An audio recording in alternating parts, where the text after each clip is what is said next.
Hello! Welcome to the Jericho Comedy Podcast. We are an award-winning comedy club based in Oxford, and like everyone else right now, we're unable to put on our usual comedy shows. So, we're making this podcast to connect our brilliant audience with our fantastic acts. I'm Conor McReynolds, and in our first episode, we are chatting to Jericho Comedy regular Mickey Overman. Mickey is awesome. She's been a finalist in several national comedy competitions. She was a nominee for Chortle Best Newcomer in 2018. She is just great. We're also going to be playing a little clip from our brilliant charity partner, Oxfordshire Mind. And later in the episode, we're going to be playing you a little clip from a live Jericho comedy show just to remind you what you're missing. But without further ado, here is the fantastic Mickey Overman. Mickey, hello! Hi, Connor. Thank you so much for joining us on the very first episode of the Jericho Comedy Podcast. Thank you so much for having I me. Oh, couldn't am think I of going to be the anyone. first one? This is episode 1 and your guest number 1. Oh my God. If there was a number, I was going to say if there was a number higher than 1, you would be it, but that number's So 2. many. Well, so But then many if of there's a them. Yeah. number lower than 1, then you're just nothing. So that wasn't the compliment No, that I I love hoped it. it would Number be. one. I feel good. This is Yeah, good. number 1. Mickey, Mm. you are, well, first of all, how are you? Yeah. All right. But this Good. is nice that because you kind of started this when things were getting better. You started this Yes, in an yeah. upswing, so you're gonna have a lot of people just completely relieved from the fact that things aren't like they were before. Well, either that or everyone's going to start going outside and no one's going to want to be a guest on a podcast anymore. Because Oh, everybody you've met started their comics. podcasts in March, didn't they? Yeah, I did. But come on, So, yeah. you've met comedians. Always willing to talk about Always themselves. willing to Thank talk about goodness. themselves. So, Mickey, you Mhm. mentioned that you started a podcast over lockdown. I It's did. quite, is it fair? Do you think it's fair to call it niche? Oh, so niche. Yeah, so basically what happened is well, we actually started it before lockdown. So you know the people in question. So it's me, Patrick Spicer and Nathan Darcy Roberts, both Jericho regulars. Absolutely. Mm. And we used to all live together, and we loved the show Take Me Out. For anyone that doesn't know, that is I think everyone kind of knows it though. It's quite a famous dating show. Yeah, I don't think I've ever watched an episode, but I'm very familiar with lots of things about it, like the Yeah, weird stuff exactly. that Patty McGuinness says, and Yeah, yeah. exactly. Yeah. Hosted by Patty McGuinness. We just loved it. And we were just kind of looking for something to do, just the three of us. And we thought it'd be really fun if we just went back in time and started watching old episodes and bringing them um to the world in podcast format. To a modern audience that really needs to be reminded just how great the show We is. love it, but it Do is you very actually love it, or is it a kind of ironic love? Because a lot of ironic loves kind of turn into genuine loves, don't they? yeah, Like, I think you're right about that. And I think we're too deep in now to know how it started. But it's definitely genuine love oh, at this that's point. good. Yeah. Excellent. And how's the podcast been going? Have you been getting much feedback from Yeah, you like know from what? listeners and It's been great. It's been really good. And the thing is, it's not because for us, it was that thing of we don't need this to be anything. Like sure. we can just have this be nothing. Like if we had 0 listeners, we wouldn't have minded that much even because um we were just looking for something to do, the 3 of us. Yeah, yeah. As it's It's a we're nice comics, way we to were like, spend might as some well. time. Yeah. Because it's because we all used to live together and now we don't, and so it's just that nice thing of we kind of catch up through this as well. Yeah. Oh, that's a lovely thing to do. Yeah, It's a very nice way to spend some time. it's really fun, and it's like I think it's turned out really well. I think it's really funny. Well, that is very exciting. I haven't listened yet because I didn't Cut want that any out, spoilers Connor. for when I go and watch the series again. I kind of want to watch it, then listen to the episode, you know? Connor, cut that bit out. That we can't Cut be this having that. You're a shit big out. fan. This is This disgraceful. is Disgraceful. disgraceful. Let me correct that. Mickey, I've listened to every episode. Yeah, I'm you have. addicted. Well, Mickey, you've been keeping really busy over lockdown. I was obsessed with your travel videos. Thank you. They were so, so funny. Tell us a bit more about those. Oh, that's so nice. You know, it's really funny because I haven't been doing them for a while, and I'm going to finish because I had this whole thing planned for how the whole story was going to go. So basically, it's these little travel docs. I don't really know. I Yeah, travel all sure. over the world. No, I should say it like this. I last year, famously, Connor, you might remember this. I took a big chunk of time out of comedy to go and real life travel the world. We couldn't find you Yeah, anywhere. yeah, exactly. So in that time, had been traveling all over the world, and I've documented all of it. And I thought, what a good thing would be for this lockdown is if if I, brought out the footage, if you will, brought it to the people. Yeah. And we're all able to live vicariously through Mm. your travels. It's what kept And so I'm many people very going. clearly actually in those countries. Very Yeah, obviously, very yeah, obviously. yeah. So Well, you mentioned that they kinda came or well, when we last saw Mickey on her travels, there was a bit of a kinda cliffhanger ending. Do you have yeah. any plans to resolve that, Yeah, so or? I do, yeah. So, that was supposed to be sort of like the big, like, all is lost moment. Um, Yes, and so I'm going to be resuming so I'm going to, edit of course, I already have the footage, guys. of So, course. I'm going to be editing the last couple because I have, like, a way I wanted it to end. And, but I loved doing them, and it was really funny because I was talking to, Patrick, which who you know is my boyfriend. Yes, I And, do, yeah. and I was and he was just like, "I think that's the most you I've ever like of anything you've ever made. That's the most because it's so dumb."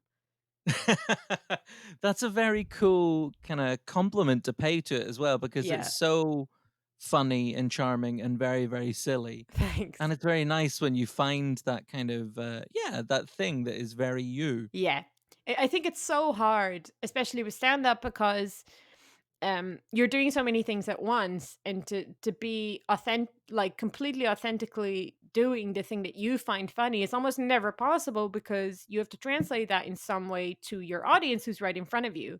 So Yeah. there's many ways and tricks and things that we do to to kind of get across who we are to the audience while still remaining relatable and that kind of stuff. But with this, obviously, I wasn't making it for, like, I don't need anyone to give, there's no direct feedback. You're just sending them out into the void that is the internet. So I just Yeah, got to make yeah. exactly what I thought was funny. That's really cool. Yeah, That's great. Oh, and thanks. it's turned out so well. It was definitely worth taking those 12 months away from comedy Yeah, to thanks. travel around. Well, you talk about kind of, translating and sort of trying to suit an audience and that kind of thing, and I kinda wanna ask you sort of about your comedy Mm, origin story because obviously, you're Dutch I am. and you've lived in Canada and now you're based in the UK. Mm. When it comes to your sense of humor, do you think that that's kind of a product of all 3 of those places, or do you think your sense of humor is very much formed by kind of one of those places? Yeah, no, I think definitely all of them. Yeah. Because I think it's a weird, it's a weird mix, and I find it so difficult to pinpoint exactly w- what it is that my comedy is. Like, I think it's kind of a mess sometimes, actually, of just of influences. You know what I mean? Because it's like there's a lot of American stuff. Most of my references are American because that's what I watched. As Yeah. a teenager and stuff. Y- I think when you're a teenager, that's when you sort of take in most of the things that later become like your taste. Uh, Mhm. so all of that's kind of American because that's the stuff that was on TV and stuff in the Netherlands. And so I didn't know much about British comedy. And then I moved to Canada, and obviously there's kind of a mixture. Yeah. So I Yeah. got to know things a little bit more, and then I moved here, and I just, yeah, just this world of comedy opened up that I had no idea about, and everything here is a lot sillier. Right. Okay. I think there's a lot of silliness here that you don't really have in sort of American stuff. Tends to be a little bit broader, unless you're talking about the couple of niche kind of comedians that they have Sure. there. Um, and I think that really informed what I did because it made me a lot sillier, which I'm quite a silly person anyway, so it just kind of Yeah. gave that permission or something. So, what kind of influences when you came over here? Was there an example of someone or something you saw and you thought, "Oh my god, like that's so ridiculous. That could be a an avenue that I go into, You mean of or the something to British inspire you." comedy? Yeah, yeah. Um, I have such I bad mean, it's memory. it's not a test if there No, I isn't an know, answer. but That's also okay.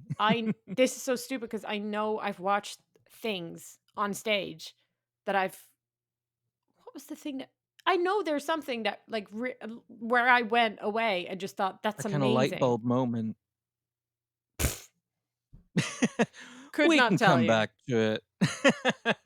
Well, what's great about that answer is that no, just you're completely original.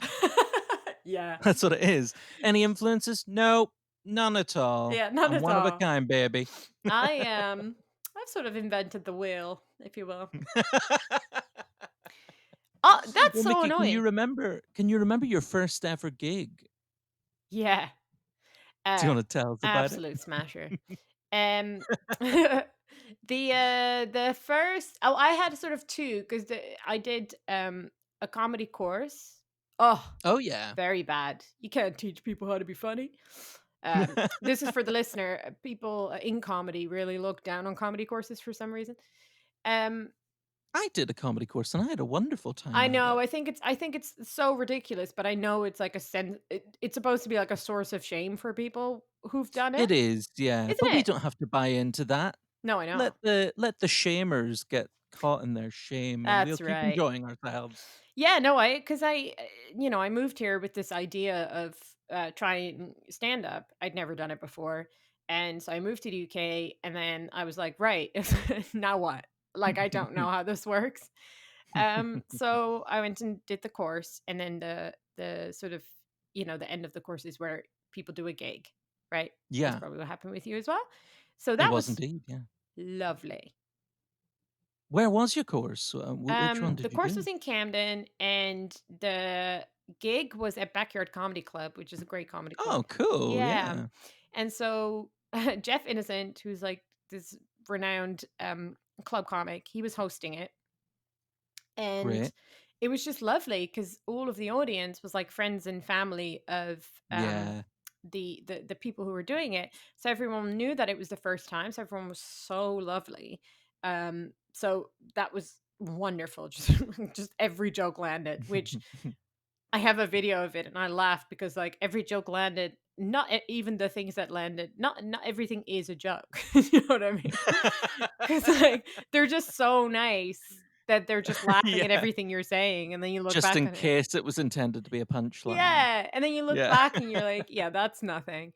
Um, so that was great, and then I had a real sort of, real first gig kinda thing where I went to do Yeah, the yeah. Blackout at, Up the Creek, which yeah, and I didn't Oh, know. no. Yeah, but I What didn't a baptism know. of fire. Yeah, I didn't know it was a gong Well, show. for listeners who might not know what that is, tell them Mm. a little bit about what that gig entails. So what that is, it's one of 2 gigs. There's the famous King Gong gig at the Comedy Store, which is where the audience basically gets the power to gong you off, which can happen basically straight away. And at the Up the Creek Comedy Club in Greenwich, they do a sort of softer version of that. So they give you 2 minutes to kind of do your thing, and then from 2 minutes on, for the remaining 3 minutes, the audience can vote you off if they want. So I did that as like my first gig. So I just did 2 minutes to silence, um, and then immediately got voted off. But it was nice because I got off stage and I remember just I went to my friend who had come to support me, and I just went, "Oh, that's fine. If that's what dying is, dying on stage for the listeners when you get a laugh, I just thought, "Oh, well, that's fine." So I'd kind of done both straight away. Like I'd Oh, had a nice wow. So gig and a bad gig. And I just oh, thought, yeah. So you "Fine." kind of experienced both ends of the spectrum and kinda realized you can cope with the worst of it, so Yeah, it just comedy was didn't gonna be fine. seem, and they were rude. Like they were an awful audience. They were heckling me and all that kind of stuff. Oh, But no. I just kind of left the stage, and I was just, it didn't really bother me that much. So I was just, that was nice. It was the kind of thing where, because I'd already had that success of like, well, these same jokes have made people laugh Yes. previously. Yeah, I know what you mean. Well, that Yeah. sounds good. So would you consider that to kinda be as bad as it's gotten, or has there been have there been other moments that would rival it? Connor, no, of course. Way worse. It's We've gotten all way seen worse. Mickey Overman. You only do good gigs. Well, with you guys, because it's such a nice gig. Well, I wanna ask that about that because, like, when I used to do my radio show and stuff, I could ask kind of more generally about gigging in Oxford when comedians would come on the show. Sure. And now, obviously, this is the Jericho Comedy Podcast, and I can be completely biased and say that it is the loveliest comedy club, in the world. Yeah. But what do you find? Because the experience of coming to Oxford and to Jericho is quite different, I think, to, like, a lot of the gigs you might do on the London circuit and that kind of thing. Yeah. What is it about those Oxford audiences that's so different to kinda any other audience you might perform in front of? Um, well, I think it's a lot of things. I think, first of all, it's the setup of the gigs. They're very well set up, they're very intimate. All of the hosts at Jericho feel very comfortable because you guys do Mhm. it all the time. So it means that, you get this, you feel like you're doing a gig in front of your friends in a living room. You know what I mean? Like Yeah, yeah. that's the vibe you guys present, which makes it easier for us because the audience is so at ease. And then, especially, it kind of depends what kind of comedy you do, but for the comedy that I do, definitely, maybe you want people to be a little bit more open minded. I don't know. It's quite a lefty Yeah. crowd. It is, yeah. Although I have made the mistake, particularly kind of after Brexit, I thought, "Ah, it's fine, I can call Leave voters dickheads," and, it got a really frosty reception. We may have just had, I don't know, like, the English Defence League in for a night or something, I can't remember. I But don't yeah, know what that generally is. speaking, Yeah. very liberal, Yeah. very Very lovely liberal, audiences. very open Well, that's minded. very cool. Yeah. I mean, as a foreigner, sometimes you get a little bit of, sometimes I get a bit of a frosty reception, being a girl, being a foreigner. Those Oh, are not yeah. those tend not to be the things that Brexit Britain loves. Um yeah, it's funny. I moved here in such a bad time for me. But Yeah, at the same time, then it's like the other side overcompensates almost, to make you feel welcome. And I think absolutely, I feel yeah. that way sometimes. And you guys have always, like, right from the start, you've been so nice to me, which means that every time I come there, I'm really looking forward to it. Um, Oh, that's lovely to hear. and Well, I then, mean, yeah, I can claim very little credit for it. It really is all Alex and Harry. I kinda just swoop in, I didn't present want the to say, podcast, Connor, and take all the honestly. glory. Honestly, Connor, this is not for you. This It's compliment. really this is all aimed at Alex and Harry. I No, am man, willing you to as take that well. Are on the you chin. kidding? Mickey, you took your last year's Edinburgh show just before all the kind of the madness kicked in March. You did a few nights at the Soho Theatre. How did that go? Yeah, well, that was really funny. So that was just maybe a week and a half before Yeah. lockdown. Um, so the ticket sales were poor because it was the beginning of the pandemic, so people weren't buying tickets um Yeah, yeah. for anything. And I was so sad because I was like, oh no, like it was my first run at Soho Theatre, which is quite a big deal. And I'd so Mhm. been looking forward to it. So I was really had like a little cry. I was like, oh no, this is such a Oh. disaster. And then it was just the loveliest thing. Oh, that's excellent. Yeah, it was so great. Like, the audiences were small, but they were so lush. They just were so up for it. And I think that's something that happens when you go, when you take a show away from the fringe, where you get a lot of audiences who maybe are taking a punt, who don't really know what they're going to see. And you put it into a theater in London where people specifically are buying tickets to see your thing. So Yeah. even if it's like a smaller crowd, that still is all these people are like happy to see you. Do you know what I mean? It's just like you're Yeah, not. it's such an affirmation of what you're doing, Yeah. and the Soho as well. I mean, it is obviously aside from Jericho Comedy, Soho is kind of the venue, isn't it, where comedians at the minute want to be performing because it's just so cool. It's wonderful. It's really cool. Yeah, it feels good. It's made for comedy. It's great. It's really really great.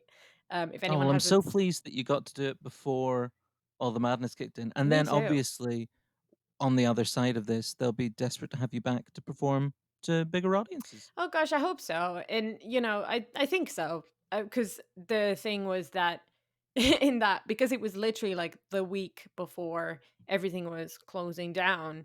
There were people who had to cancel shows, and I didn't have to do any of that. So it was just, I think, all things considered, it was I did all right. So I think yeah. absolutely. All right, coming up next, I'm going to be asking Mickey some pressing questions. First, though, have a listen to this from our brilliant charity partner, Oxfordshire Mind. We're Oxfordshire Mind, your local mental health charity. We're here to make sure anyone with a mental health problem has somewhere to turn for advice and support. For any mental health inquiry, contact the Oxfordshire Mind information line on 01865 247 788, or you can email the team at info@oxfordshiremind.org.uk, and you can find us on social media at Oxfordshire Mind.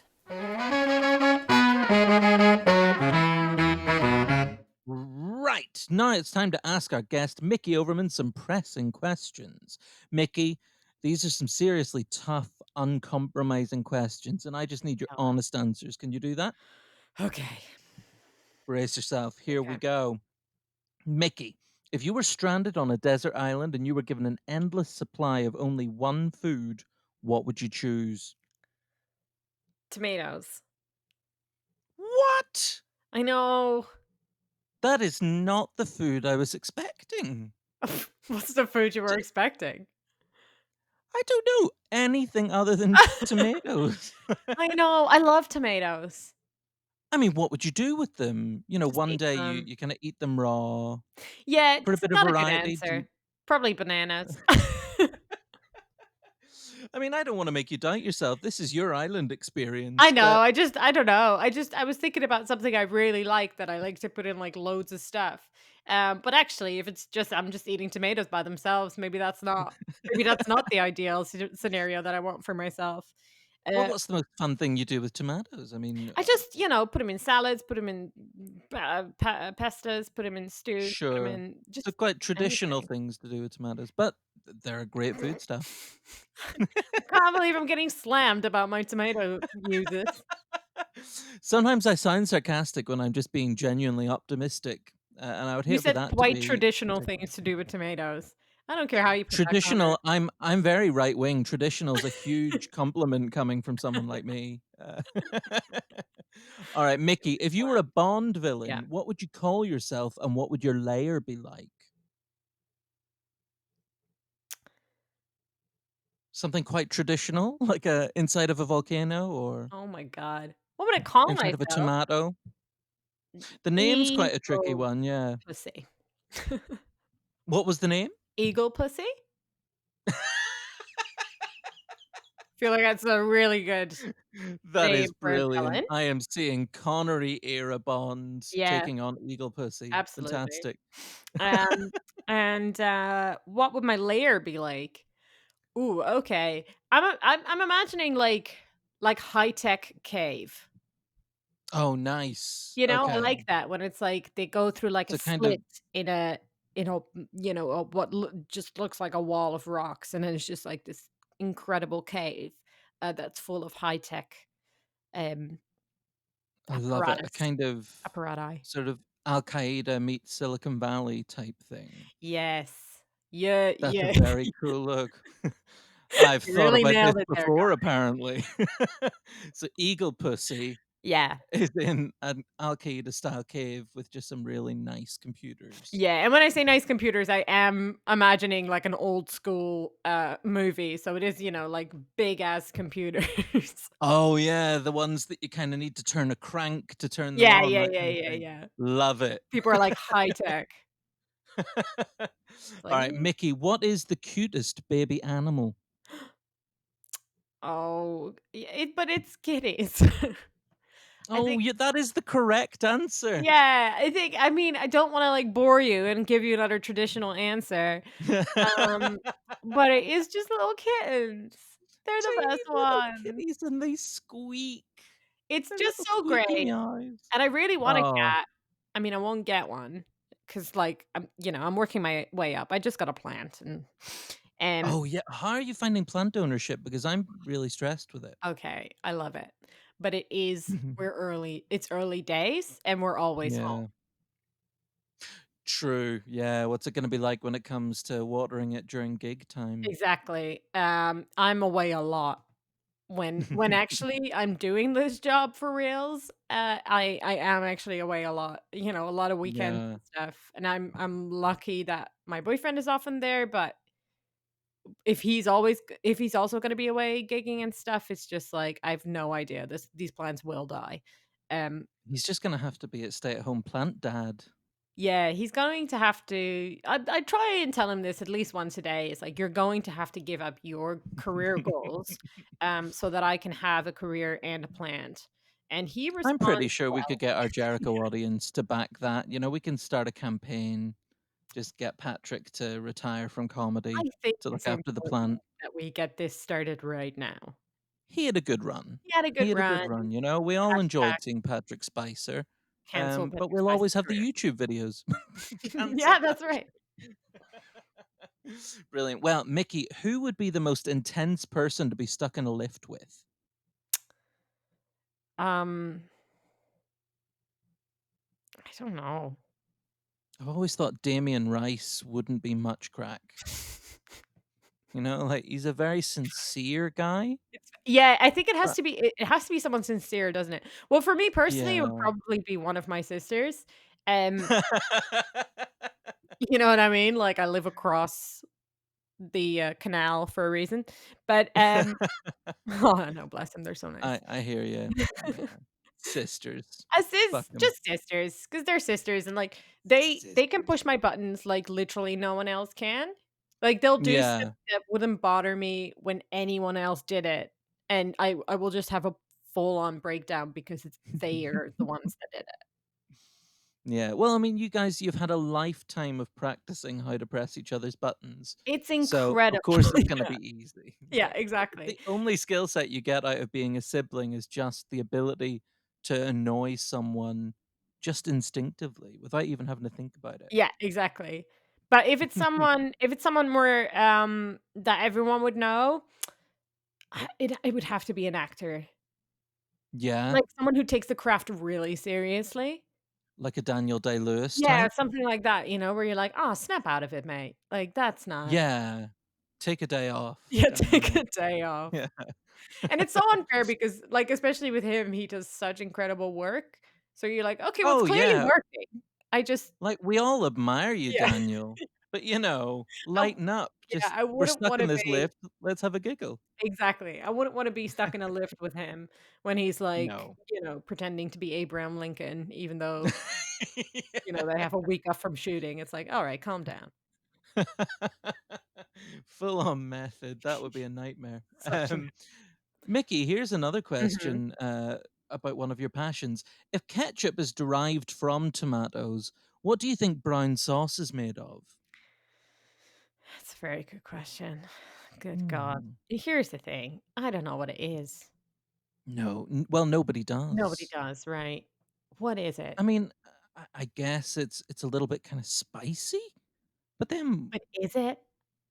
oh, Do you know what I mean? It's like, is it spicy? mm, Or is it, that's like, true. spicy for just, like, Europeans like For us? British palates, for an Irish palate, Yeah. yeah. Like, brown sauce was our equivalent to vindaloo. It's so Yeah. crazy. There must be tomatoes in it. You would think so. I mean, I guess brown is just the color that you kind of arrive at when you throw enough stuff in. Like, it's Yeah. always going to end up brown. Is it ketchup gone bad? Like, how are we feeling about that theory? Like, I like it as a theory, a kind of ketchup that's been cursed by the HP witch Mm. or something. I Yeah. also really liked because brown sauce is not really something that is universal. No. It's sort of something you guys have, and I mean, do you have it in Ireland? Yeah, well, disturbingly, I believe the leading brand in Ireland is called, Daddy's sauce, Oh boy, um, which is, yeah, that's a real a shame. bit disappointing. Yeah. Yeah, So yeah, nobody so it's feels not really comfortable having something Daddy's sauce. that exists like all over the world. And so when I came to this country, why am I doing a Russian accent? That makes no sense. I'm pretty sure that was xenophobic. But when I came to this country, I had no idea what it was. Yeah. And so then when you taste it and you still don't know, it's like I don't know why this exists. Can we all just eat ketchup and just be happy? There's no real need for it. I really feel ketchup kinda cornered the market, Mm. and brown sauce is kinda like the Jim Core to the Core sisters. I feel like that's exactly right, and then also Mm. that we have now alienated a lot of the people listening to this podcast on Yeah. episode We've lost any prospect of sponsorship from the big brown sauce industry. but Um, really gone up with that ketchup. could really that could be something we live to regret. But Heinz, we're here, baby. Here, We're all baby. about the ketchup on the Jericho Comedy Podcast. All right, Mickey, I need you to rank dark chocolate, milk chocolate, white chocolate, and no chocolate from best to worst. Okay. Best would be milk, dark, Mhm. white, no. Yeah, I think that's the correct answer. Thank you. Bang on. Some of these are just opinions, and some of these you have to agree Get with right. me. Yeah. Apparently, who knew? Mickey, if you bought a boat, what would you call it? What would I call it? Hello. You do love to say hello. I lo I love it. I think hello is so funny. People, are we with me? I start every gig now just doing a very enthusiastic, "Hello." That was one thing I was genuinely enjoying. I rewatched all your travel videos yesterday in preparation for this, and I was just cracking up after about the ninth video of just the "Oh, hello" at the end. I It was really fun. I think hello is just really funny.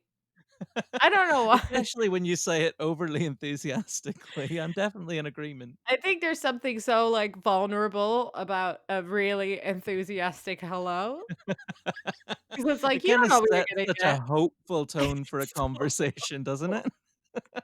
so I think it would be on a boat, it would just be "hello!" exclamation mark. Yeah. People are like, I think "Hello?" that's a wonderful boat name. Mickey, final question. Are you in any way superstitious? No. Oh, that's a ballsy answer. Thanks. And a boring See, one. no, I think it's pragmatic in a way that we need pragmatism in these times. Thank you. I, I think if people were less superstitious, maybe we wouldn't have voted leave. Who knows? I don't I don't I try to think, but I really don't. There's no, like I don't wear a certain amount of I don't wear certain clothes to gigs if I want 'em to go well. I don't have any Yeah. yeah, Yeah. so no. I, uh, I think it must have been in about 1999. I saw on breakfast television that apparently it's bad luck to put your left sock on first. And to this Oh god. day, I still put my right sock on. And I don't believe that it's bad luck. But, why risk it? Sure. And nothing bad So, has happened to you since 1999. and it has been plain sailing these last 21 years. It's been great. Literally nothing bad has happened to you. So, I'm gonna why risk test it. it? I'm gonna put on my left sock tomorrow morning and just see if this run of good luck comes to a halt, but Please do. And then make I'll sure let you know what you input, happens. like a little extra thing at the end of the podcast recording, for the people online who are listening to this later or whatever. Absolutely to say, unfortunately, Connor won't be returning next week because he put his left sock on and he broke his neck. It was a bad day. Well, there we go. Now, if you are missing our regular shows, get ready to be transported back to Saturday nights at the Jericho Cafe. Grab yourself a drink, close your eyes, and relive a brilliant set from our wonderful guest this evening, Miss Mickey Overman. Here she is, recorded live at Jericho Comedy. Fantastic. Put your hands together. Keep that clap going. Feel the fire. Feel it. Bigger and bigger and bigger. And welcome to the stage, Mickey Overman!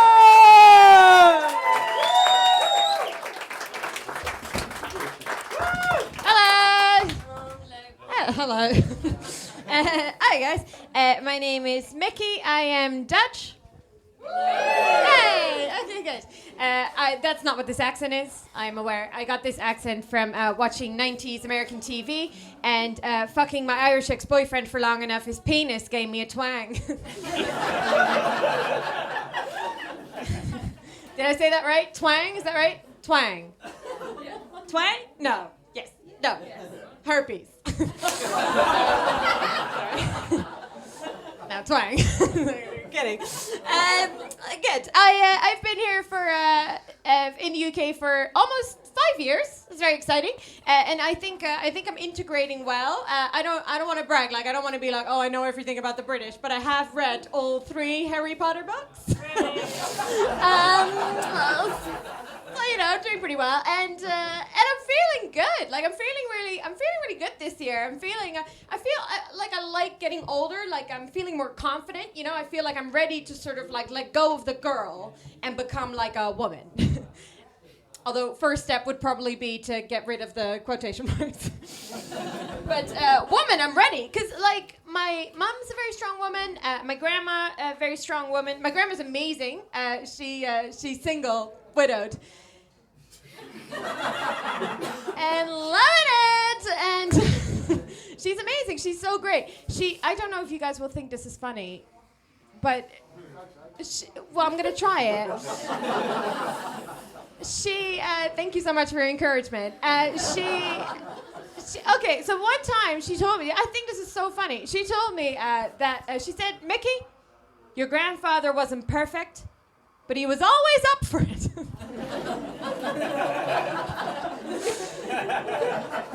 Do you think that's funny? I think that's really funny. I'm gonna try some. Are you guys up for some new jokes? Yeah. Okay, amazing. Good. So I'm really liking living here. So I've got myself a lovely British boyfriend now. Thank you. Just in case of Brexit. And no, he's amazing. He's a perfect British gentleman, which of course means that he has a complicated relationship with alcohol and he doesn't speak a second language. Nom nom nom nom nom.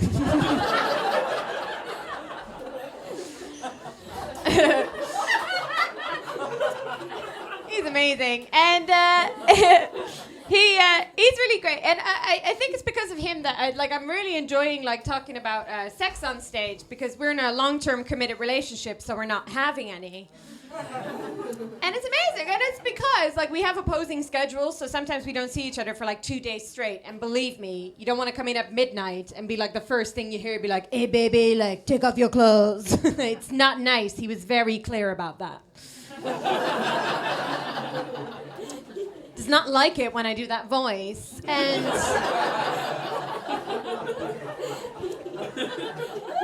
but we are getting on. I've been thinking a lot about this. I do think I have a higher sex drive than he does. It is not the gender equality battle I wanted to win. Okay, I wanted to make more money than him, but I am hornier. Good for me. I mean, it's true. It's because I don't know. I don't think it's natural, my sex drive. I think it's because I lost my virginity to someone who was way more experienced than me.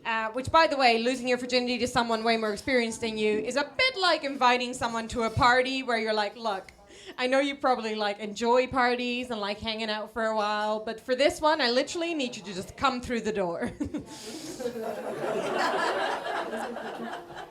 I mean, not come through the door. Although, okay, no.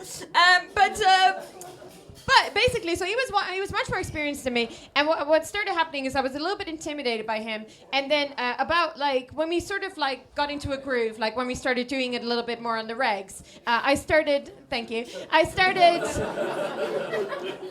It's beautiful language. I started. I started getting these bladder infections, which I know sounds a bit like fucking yes, mate. He must have been massive.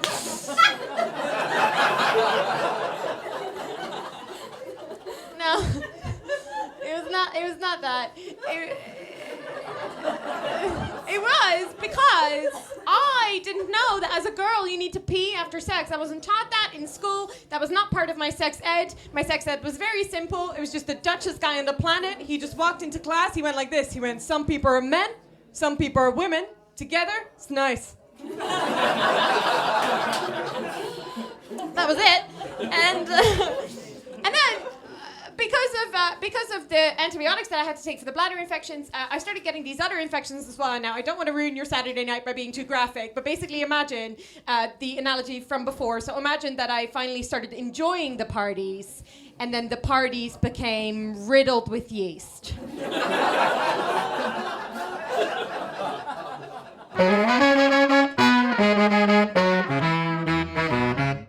Mickey, you know that we at Jericho Comedy are a helpful bunch, right? You don't seem to know. Is that the expecting answer a you more precise- wanted? Is that what you wanted from me? Helpful? Okay, wait, No, not Edit Jericho this in. Comedy. Edit this in. Yeah, you guys are. Well, sometimes our audience members get in touch with us and ask us for advice in some of their personal problems. Aw. Would you be willing to lend a sympathetic ear and help our audience out in our Agony Aunt segment? Yes. Oh, thank you so much. All right. Here's our first message. A few years ago, my life was really busy. I was battling dark forces from my dorm room at boarding school, but since then, everything's gone a bit quiet. I worry I peaked at age 17. How do I find some meaning in my boring everyday life with only my high ranking government job, beautiful wife, and loving kids to occupy my time? That's from Harry in Hogsmeade. It sure is. It sounds like a conundrum. How do you rediscover that sense of purpose? Yeah. Harry, hi. So yeah, I completely so everybody that I know who peaked in high school has turned into quite the terrible human being. So I feel you, mate. But clearly you are doing some soul searching, which is great. And what can I tell you? Maybe I mean, I'm gonna make some assumptions here, but like maybe redistribute some of your immense wealth to the people. Try to give back. You give me a feeling that you're from old money. And I think what would be really, really great is if you use some of that to maybe help some of the more disenfranchised, like, for example, your close friends. And because like I'm gonna make some assumptions here, but like I assume that maybe at some point, like your friend had like a faulty bit of equipment, and you could have Yeah. easily like bought him a new piece of equipment, maybe in like your second year, and and you didn't, even though you're filthy rich. Again, I'm assuming, but you give off that vibe. So maybe you could do that, and I think that might be really, really fulfilling for you. I'm so pleased you framed that criticism in a positive way. But really, what happened there was let's call a spade, an attack on someone who contacted us looking for help. Uh, but that's fine. That's the takeaway message from this. Contact Jericho. Let us know if you're okay, and we will eviscerate you. I'm sorry. He Mickey, feels this like a message straight comes. white man. I don't really. I don't know. He just feels like one. Well, I wouldn't know. I've not felt him. Hey, Mickey, this message comes in from Simba from the Pride Lands. My father was killed by a combination of my evil uncle and a stampede of wildebeest in 1994. I know it's not my fault, but I still feel I could have done more. How do you assuage a guilty conscience? Okay, so this feels like more of someone who's actually had some trauma in their lives. I feel like this person is like, way more in need of my advice. Sure. So okay, Simba, what I would advise to you is self-care. Okay. Oh, I So love that. so basically what we've learned from Queer Eye, end of list, is that what we need to do to ourselves, especially when we've had like troubled pasts or we've just had like a little bit of a difficult time, is well, first we need to forgive ourselves. So do that immediately because you clearly have nothing to do with this. And then you just need to do some self care. So maybe like some nice food. I love that. Yeah. Just Anthony clearly, can just teach Simba immediately how to to be make told, well, you know, guacamole. self care.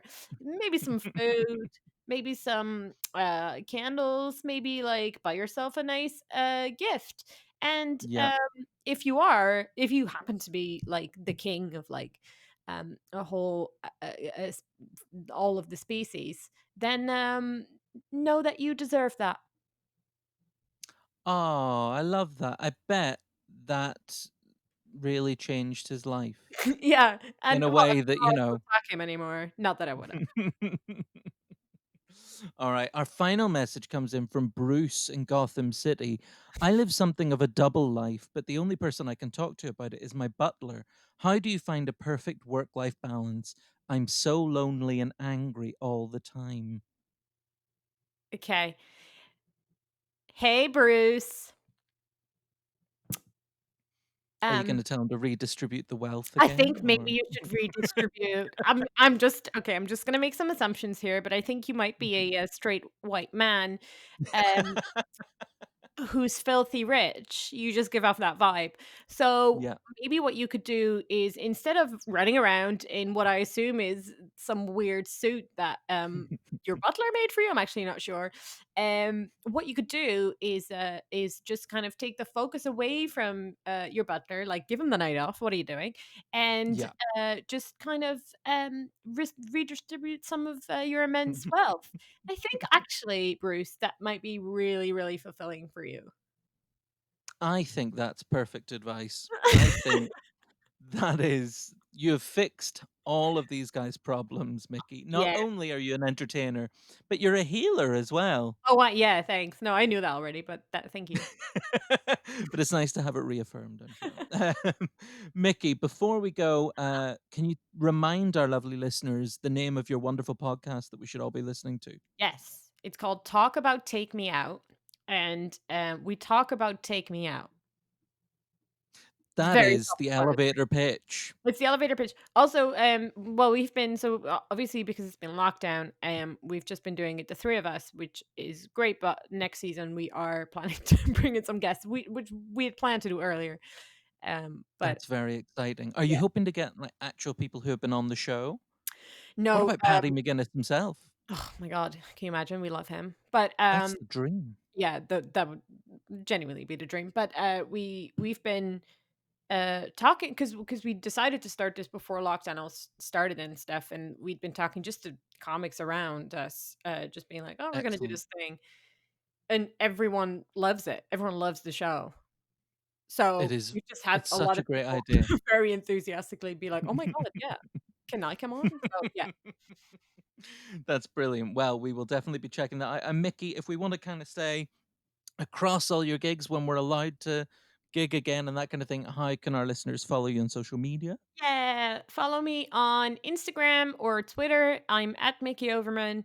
Um, and yeah, that's where I post like all the videos and stuff. I posted the travel videos and stuff on YouTube as well, so people can check it Oh, out there. brilliant. Yeah, I put them all together. I figured that was probably the best thing to do for people to find it. But That is a very um, good idea. yeah, please do. Please follow me because you that's where I'll post like where my gigs are and stuff as well. I'm not on TikTok. I'm sorry. Oh, neither am I. No. I'm glad to meet someone else who isn't. Well, I Well, mean, we will I add. try to tell the I try to convince the people that I'm part of Gen Z, but I don't know anything about where they are, so I'm doing a terrible job. Hey, you're doing a great job. It's time for some self care, Queen. Yes! Uh, that might be the last time I call anyone Queen on the podcast. We got that out of the way in episode 1. It was And I beautiful. think, Thank you. Thank you. I really needed someone to tell me that was okay. Well, we will add all those links for all your social media and your YouTube and everything to the podcast description. Mickey, thank you so much for joining us. And I really can't wait until we're back gigging properly and we can get to see you at Jericho Comedy again soon. Mate, thank you so much for having me. This was so nice. Thank you so much, Mickey. We'll speak again soon. Bye. Bye. That was the fantastic Mickey Overman. Make sure you follow her on Twitter, and we'll let you know when she's back performing at Jericho Comedy with us again, hopefully in the very near future.